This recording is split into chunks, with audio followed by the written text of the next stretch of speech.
On this week's episode of Campus Countdown, we'll be talking about three major stories campus reform covered over the last week, including one professor who got some critical details wrong about Rosa Parks' heroic story and falsely claimed that Kyle Rittenhouse killed two black men as part of a, quote, glorious race war on behalf of his inherited white power, biological men dominating women's sports, until they face other trans athletes, that is, the California State University system's questionably scientific new COVID policies, and of course, our woke tweet of the week. We've got an action-packed show for you today, so don't go anywhere. I'm Peter Cordi, and you're watching Campus Countdown.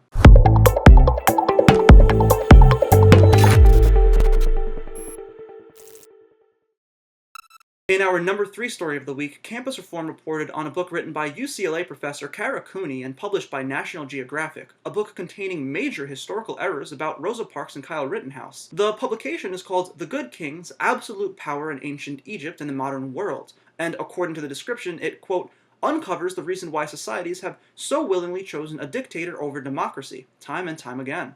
Sounds like an interesting read, but as we've seen time and time again, this professor was unable to stick to the facts on her social justice narratives. One such claim was that Rosa Parks, quote, took a seat in the white section of a public bus and started the Montgomery bus boycott. While Parks committed an act of bravery and selflessness, she did not sit in the white section of a public bus. She sat behind the white section and was told to get up and move to the back of the bus so a white man could sit in her seat. She said no, and the rest is history. I learned this in elementary school, middle school, and high school, but this college professor who has a PhD doesn't even know the facts about American icon Rosa Parks? And believe it or not, that's not even the most egregious error in this book. In the National Geographic publication, Cooney wrote that Kyle Rittenhouse used his semi-automatic weapon to kill two black men in Kenosha, Wisconsin, as part of a glorious race war on behalf of his inherited white power. In case you haven't been watching the news over the last several months, it was reported that Rittenhouse was attacked by 3 white people. He fired at and shot all 3, killing 2, in an act that his legal defense team argued was in self-defense. He was indeed acquitted of his charges.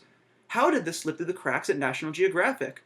This is a major blow to the professor's credibility, as well as the credibility of a once respected magazine and publisher. After receiving criticism over these false claims, the ebook version of The Good Kings was amended to instead say that he killed, quote, 2 white men in Kenosha, Wisconsin while waging a glorious race war on behalf of his inherited white power. Cooney gave somewhat of an apology where she did acknowledge the ridicule she's received for the errors in her book, but claimed that the response from critics has been a denial that America has a race problem at all. Racism is one of the most illogical and disturbing belief systems in the world. But if you have to lie to keep your narrative on life support, it's time to pull the plug and get a new narrative. Moving on to our second article of the week, we have biological men dominating women's sports, leading parents and student athletes to question how fair exactly this is. Joining Campus Countdown to tell us about it is Point Park University correspondent Logan Dubil. Tell us what's going on in the world of woke sports, Logan. Thanks, Peter. For our number 2 story of the week, going up against biological women, UPenn transgender swimmer Lia Thomas has been dominating the competition and making headlines in the process. On January 8th, Thomas took home first place in 2 more events, leaving his female competitors feeling discouraged and questioning the NCAA's decision to allow biological male to compete against women. We spoke to a former swimmer from the University of Wisconsin-Whitewater who told Campus Reform that the biggest issue with allowing men to compete in women's sports is fairness.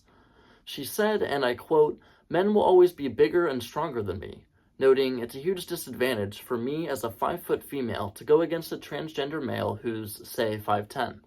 They have a bigger wingspan, which, in swimming, is a huge benefit.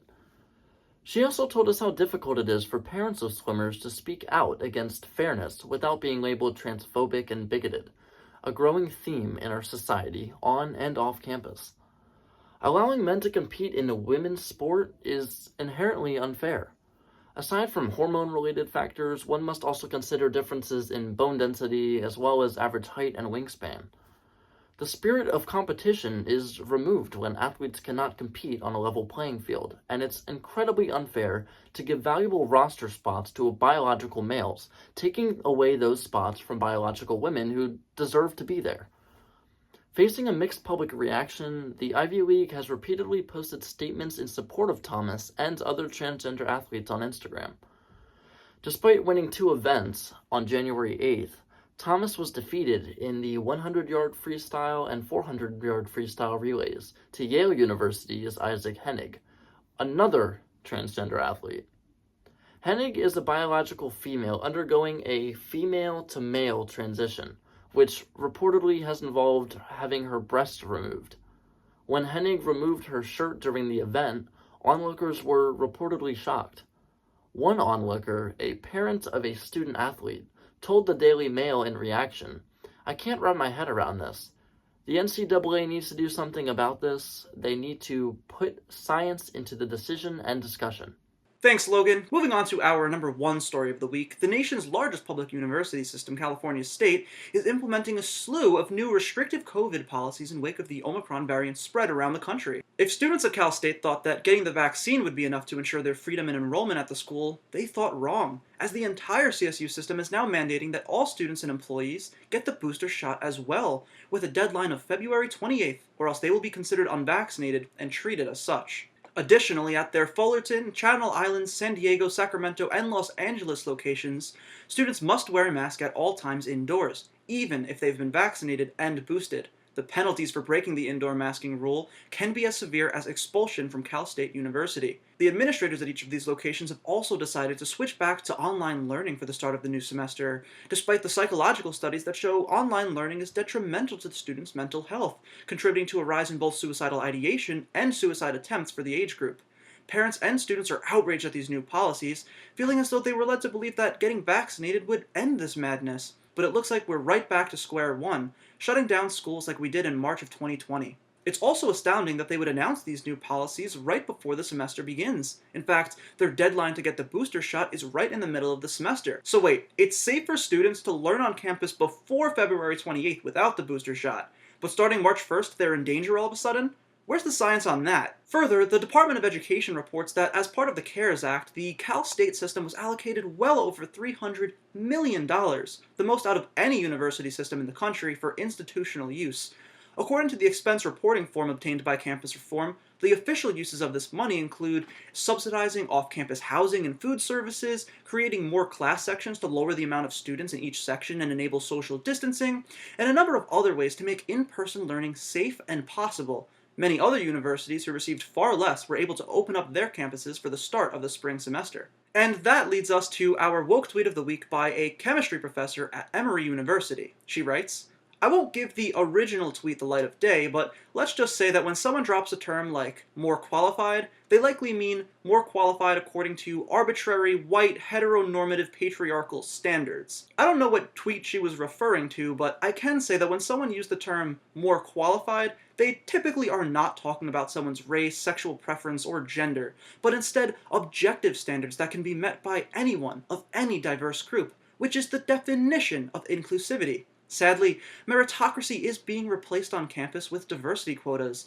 the push to hire more employees and admit more students of marginalized groups, even if another candidate is indeed more qualified. Blindly looking at one's resume qualifications without considering the groups they identify with was part of what civil rights leaders of the past fought for, to be equally considered for the same role based on their merit and qualifications. Radical activists of today are not satisfied with equality and have taken things to a new level that now disenfranchises any group that is not considered oppressed by the far left. The replies to this tweet were even worse. One person wrote that nothing induces white rage like the success of black people, implying that white people as a general population are inherently enraged by the success of black people. To be clear, claiming an entire race embodies a negative trait like this is racist by definition.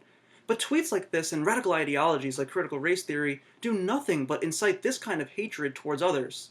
Martin Luther King Jr., a man who fought for true equality and the possibility that his children would someday be able to be friends with white children, would roll in his grave right now. Well, that's all we have for you today. If you're watching on YouTube, be sure to like, comment, and subscribe. Check out our social media platforms and campusreform.org for all the latest liberal lunacy being pushed on campus.